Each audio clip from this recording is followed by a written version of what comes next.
এই মুহূর্তে আমরা রয়েছি একেবারে নিয়ালিপুর সুরুচি সংঘ ক্লাবের বাইরে এবং ক্লাবের বাইরে দেখা যাচ্ছে এই ধরনের পোস্টার পড়েছে, অর্থাৎ দেখা যাচ্ছে কোথাও লেখা রয়েছে ভিআইপি কালচার নিপাত যাক, সুরুচি নিয়ালিপুর অধিবাসীদের থাক, কোথাও কোথাও রয়েছে বিশ্বাসে অরুচি তাই বন্ধ হলো সুরুচি।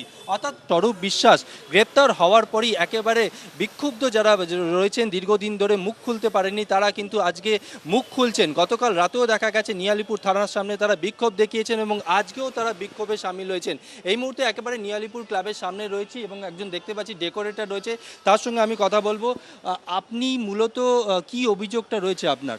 মূলত সাপ্লাই করছে, টাকা পয়সা পাই। আমার সামনে মেয়ের অনুষ্ঠান, বিয়ে বাড়ির একটা, আমি টাকা কয়েকদিন ধরে চেয়ে আসছি, আজ দেবো কাল দেবো, বিল দিয়ে ওকে দিয়ে তাকে দিয়ে, সে বিল নিতেও পারছে না, আসছি করে আসছে না।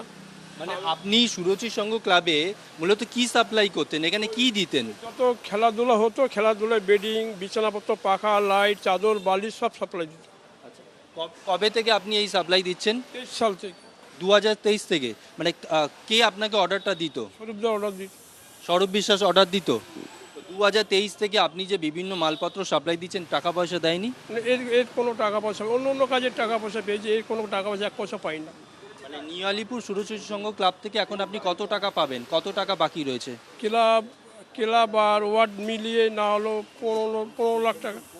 15 লাখ টাকা পাবেন?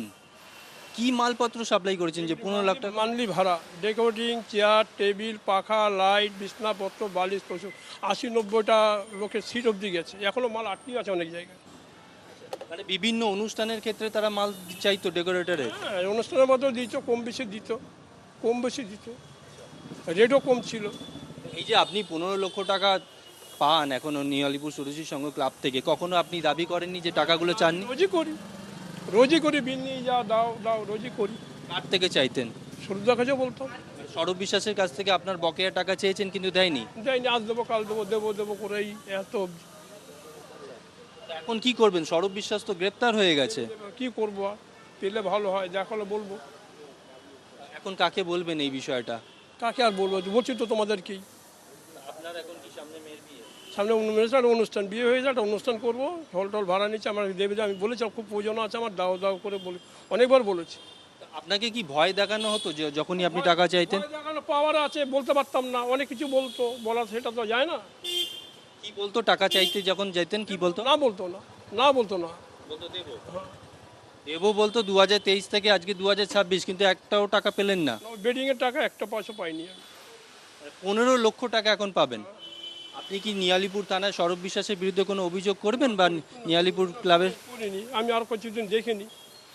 আর কিছুদিন পরে অভিযোগ করবেন? সময় হলে করবো। মানে ভয় দেখাতো আপনাকে? ভয় দেখাতো? ভয় সবাই পেত, সারা নিয়ালিপুর লোকরাই ভয় পেত। সারা নিয়ালিপুর লোকরাই ভয় পেত। মানে পুরো নিয়ালিপুরবাসী ভয় পেত স্বরূপ বিশ্বাস? ভয় পেত সবাই। মানে ওর দাদা মন্ত্রী ছিল বলেই কি মন্ত্রী, মানে অরূপ বিশ্বাস মন্ত্রী ছিল বলেই কি এত ভয় পেতেন আপনারা? হতে পারে তাই।